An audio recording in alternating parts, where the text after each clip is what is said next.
Saya harapkan Heri Pras meskipun pernah sowan bahasanya begitu ke Khalid Basalamah, berani untuk menanggapi fatwa salahnya dari Khalid Basalamah. Syukur-syukur videonya itu diajukan atau diberikan kepada Khalid Basalamah dan suruh mengklarifikasi Khalid Basalamah terhadap fatwanya tersebut. Misalnya dengan mengatakan, maaf kemarin itu saya khilaf, maaf saya kemarin itu ada fatwa saya yang salah begitu. Kalau begitu, maka saya ajungi jempol atau mengacungi jempol Heri Pras begitu bahasanya ya. Assalamualaikum warahmatullahi taala wabarakatuh. Bismillah, alhamdulillah, wassalatu wassalamu ala rasulillah Muhammadin sayyidil mursalin wa ala alihi wa sahbihi ajma'in, amma ba'du. Ikhwan dan muslimin yang dimuliakan Allah, pada kesempatan kali ini saya akan menjelaskan salah satu hadis. Tadi ketika saya mutola'ah atau belajar menemukan salah satu hadis, dan kebetulan saya juga melihat video-video saya di HP itu, ternyata ada video Khalid Basalamah yang menjelaskan bahwasanya rukun wudhu ada dua. Hadis ini begini, menarik ya. Hadis ini yang menjelaskan tentang masalah bahwasanya ada nanti tanda-tanda kiamat begitu bahasanya ya. Nanti apa yang disampaikan oleh Khalid Basalamah ini sepertinya cocok begitu bahasanya begitu. Karena saya lihat Khalid Basalamah ini di dalam menjelaskan rukun wudhu yang seharusnya kalau kita ngikutin nas itu Al-Quran itu kan ada 4 setidaknya begitu. Tapi dia mengatakan ada 2 begitu. Ini kan sebenarnya bagaimana kalau bahasa kita itu orang yang tidak tahu kok dijadikan sebagai panutan, sebagai ustadz. Ini kan bagaimana sebenarnya. Kalau kita lihat memang ada hadis begini. Rasulullah sudah menjelaskan bahwasanya ketika nanti mau mendekati kiamat atau akhir zaman begitu, orang-orang bodoh itu dijadikan sebagai panutan, sebagai ustadz, sebagai kiai begitu. Padahal mereka tidak punya kapasitas atau tidak punya ilmu, sehingga fatwanya nanti sesat dan menyesatkan gitu. Sesat untuk dirinya, menyesatkan untuk umatnya begitu. Hadisnya itu begini. Ini di dalam kitab Sahih Bukhari. Jadi hadis ini mesti sahih. Hadisnya berbunyi begini. Innallaha la yaqbidul ilma intiza'an yantazi'uhu minal ibadi walakin yaqbidul ilma biqabdil ulama. Allah Ta'ala kelak itu ketika hampir mendekati, atau bahasanya itu ketika mengangkat ilmu itu, ilmunya tidak diangkat seketika itu dari para hambanya, tidak, tapi dengan mengangkat para ulama-ulamanya, atau bahasanya itu ulamanya ditadikan dulu wafat begitu bahasanya itu. Hatta idzalam yubqi aliman ittakhadana suru'usan juhalan. Sehingga kalau tidak ada orang alim, maka orang-orang bodoh di antara mereka itu diambil sebagai panutan, sebagai ustadz, sebagai kiai, dan fasu'ilu fa'aftau bighairi ilmin. Mereka nanti akan ditanyakan satu ilmu dan berfatwa dengan tanpa ilmu. Ditanyakan tentang masalah hukum ini dan itu, berfatwa dengan tanpa landasan agama yang benar, tanpa dengan dalil yang benar. Bahasa yang disampaikan harus mengikuti Al-Quran, harus mengikuti hadis, harus mengikuti para ulama salaf, tapi fatwa yang disampaikan bertentangan dengan semua itu, bertentangan dengan hadis, bertentangan dengan fatwa ulama, bertentangan dengan Al-Quran. Fadallu adallu, maka nanti dia sesat dan menyesatkan, dia sendiri sesat dan menyesatkan pada umatnya. Saya teringat seperti itu hadis ini. Pak Khalid Basalamah menyampaikan, setahu saya rukun wudhu itu ada 2. Bahasanya setahu saya. Kemudian umatnya tidak menegurnya, muhibbinnya tidak menegurnya, ustadz-ustadz yang lain dari kelompok Wahabi Salam ini tidak menegurnya. Kalau saya gambarkan hadis ini begini, ketika di kelompok itu sudah tidak ada orang alim, maka akan mengangkat orang yang dikira alim atau yang dianggap alim, dijadikan sebagai panutan, ustadz atau yang lainnya, kemudian dimintai fatwa, ditanyakan ini, ditanyakan hukum ini dan itu, berfatwa tapi dengan tanpa ilmu. Sepengetahuan saya, setahu saya, maka adallu. Itu bahaya.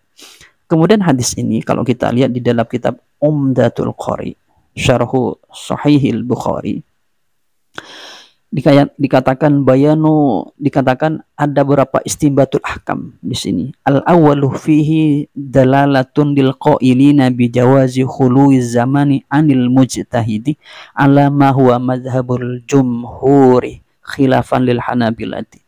Jadi dari hadis ini menurut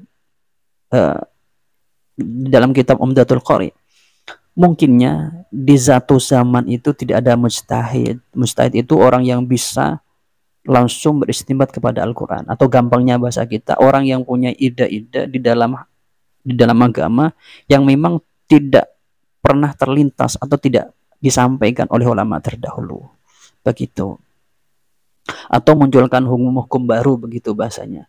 Kemudian kedua, asani fihi at-tahdziru an ittikhadil juhali ru'usan. Kedua, memang seperti yang saya sampaikan tadi, mewanti-wanti hadis ini sebenarnya untuk tidak mengambil, tidak mengangkat, tidak menjadikan orang-orang bodoh sebagai pemimpin. Banyak di antara kelompok ini dan itu yang dianggap sebagai panutan, yang diangkat sebagai ustadz, tapi menyampaikan ilmu hukum agama itu tidak benar, tidak sesuai dengan nas Al-Quran, tidak sesuai dengan hadis, tidak sesuai dengan pendapatnya ulama salaf, begitu. Kalau begitu bagaimana? Ya sesat umatnya, begitu. Yang umatnya pengen beribadah dan ibadah mereka dapat yusiluh mereka kepada surganya Allah Subhanahu wa taala. Ini bukan nanti menyampaikan mereka terhadap surganya Allah Subhanahu wa taala, tapi kepada nerakanya Allah Subhanahu wa taala. Ini kan bahaya seperti itu. Jadi para pemimpin atau orang yang mampu mengangkat seorang panutan, jangan sembarangan mengangkat seorang panutan. Karena begini, gayanya di zaman sekarang ini, yang bisa atau yang cenderung diangkat sebagai panutan, pertama seseorang yang bisa ngomong, kedua adalah orang yang tampan atau yang tampan lah bahasanya, begitu. Banyak kita lihat figur-figur yang ada di televisi nasional ya, itu tidak memandang dia bisa baca kitab atau tidak. Ini ukuran pertama ya, bisa baca kitab dan tidak. Tapi yang dilihat adalah ukuran pertama kali adalah satu kelompok dengan mereka dan tampan, begitu. Kalau sudah tampan, satu kelompok dijadikan ustadz bagi mereka. Pintar ngomong jadikan ustadz bagi mereka. Mau benar mau salah tidak penting itu. Yang penting bisa ngomong, ganteng, itu bahasanya tampan, oke, jadi panutan. Satu kelompok dengan saya, jadikan panutan. Ini yang menyebabkan rusaknya umat itu seperti itu. Kemudian ketiga, astanisu fihi al-hassu atau al-hissu ala hifdil ilmi wal ishtighali bihi. Ketiga dari hadis tadi ini menjadi sebagai pendorong, menganjurkan kita bahasanya begitu, untuk selalu belajar dan menghafalkan ilmu. Jadi teman-teman yang masih muda-muda, ayo belajar dan jangan sampai bosan-bosan untuk belajar hafalkan ilmu, begitu, dari ustadz yang benar, tapi jangan sampai dari ustadz yang tidak benar. Nanti seperti Pak Khalid Basalamah yang bilang rukun wudhu ada 2, itu kan keliru. Nanti pengen anaknya benar atau istilahnya itu faham terhadap agama, malah bukan faham tapi tambah nggak tahu agama atau bahasanya menyesatkan, begitu. Ya kan lucu kalau dikatakan rukun wudhu ada 2, apalagi dengan bahasa setahu saya, begitu. Itu kan lucu, begitu. Kemudian keempat adalah fihi annal fatwa hiya ar-riyasatu al-haqiqiyatu wa dhammu man yuqaddimu atau yuqaddamu 'alaiha bighairi ilmin. Keempat adalah fatwa ini, di penjelasan hadis tadi adalah fatwa ini sebenarnya menjadi kunci atau pokok utama, atau pemimpin sebenarnya atau pokok utama, dan mencela seseorang yang didahului misalnya orang ini yang dimajukan atau seorang yang maju untuk melakukan fatwa dengan tanpa ilmu. Jadi begini kalau kita gambarkan, orang nggak tahu, nggak punya ilmu, tapi nyol menganyol, begitu bahasanya. Pengen aja di depan, begitu.